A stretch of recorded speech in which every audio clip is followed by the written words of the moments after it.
Is Kiran Mazumdar-Shaw, Chairperson and Managing Director of Biocon. She's also the President of Bangalore Political Action Committee. Ms. Shaw, we'd like to ask you about the pro-farmer budget which has been presented by HD Kumaraswamy.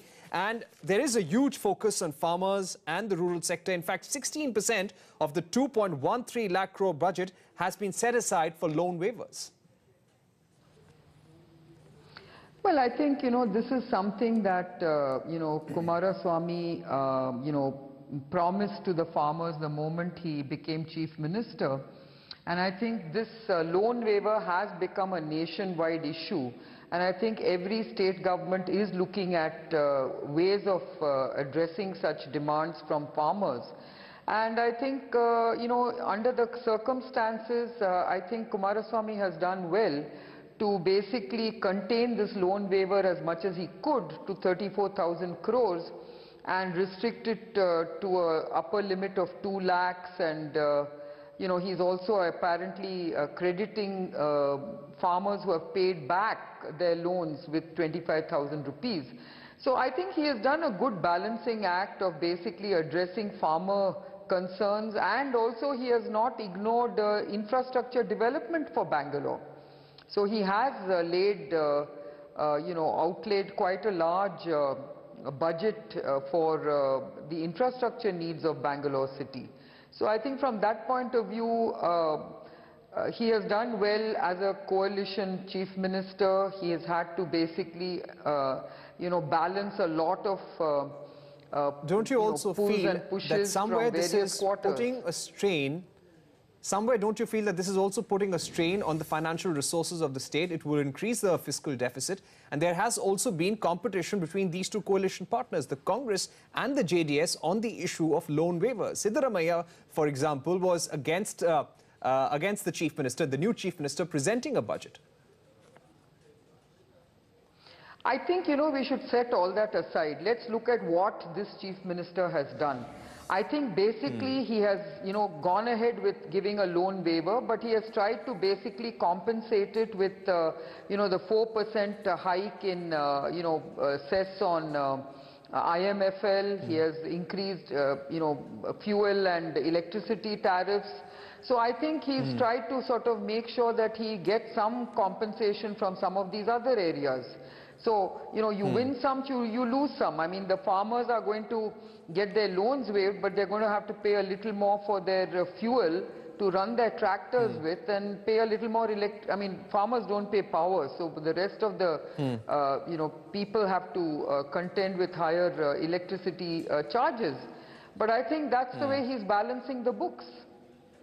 And the other quick question, and this is a question that is always asked whenever there is a loan waiver: can loan waivers be a long-term solution? Because we've been talking to experts and they all say that this is like a painkiller, but you can't have a permanent solution by waiving of loans. Eventually, it puts pressure on the state exchequer. No, I agree with you. I think, this whole agricultural sector has to be viewed holistically rather than just pushing a few pain points down, because some others pop up somewhere else. It's like a pop-up toy. So I think you've got to basically look at the, the whole agri sector in a very different way. You've got to have these minimum support prices. You've got to have, procurement and guaranteed procurement from the government. You've got to have, the loan waivers, actually looking at all of these, and also looking at how you use credit to, enable farming through new technologies. I don't think we're looking at all this holistically. We, as you rightly said, we are just treating the symptoms, and we are not really looking at it holistically, and so it will never be sustainable unless you look at all aspects of agricultural stress. Okay. And Ms. Shaw, I'd also like to ask you about increase in fuel prices.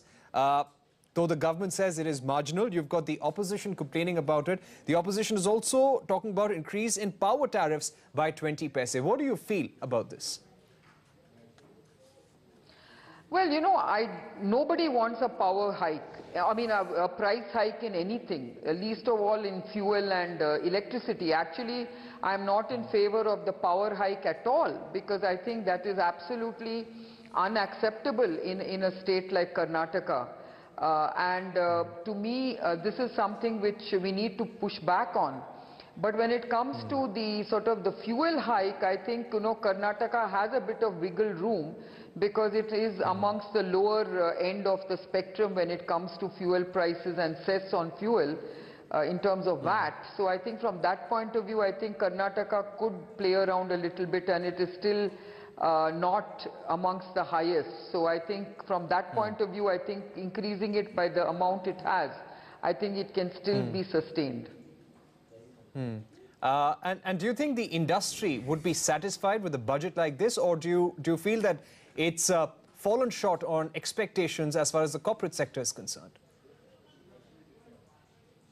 I think we should stop focusing on the corporate sector and its needs, because I don't think corporate sector is really going to, either get, affected in a negative or a positive way by a few announcements. I think these are larger issues. I think we have to look at macroeconomics when we look at the corporate sector. I don't think corporate sector wants a few freebies here and there. I think corporate sector just needs freedom to operate and ease of doing business. I think that's all we need. And if Karnataka can provide that ease of doing business, and the only thing we really want is better infrastructure in one of the biggest corporate hubs in the state, which is Bengaluru. So I think if we can address those, that's all we want. I don't think corporate sector in Karnataka really wants anything more than that. And finally, do you feel that we'll have to now watch out for the next budget of this coalition government in Karnataka? Because frankly speaking, this is a new government. It's only a few weeks old, and Kumaraswamy was only trying to establish himself and gain legitimacy by announcing a budget which is completely pro-farmer. No, that's fine. I think you're right. I think what I would look at is to implement a large part of this budget and get some positive outcomes from this budget. And I think that's the way to prove yourself. Otherwise, I think you're again back to square one.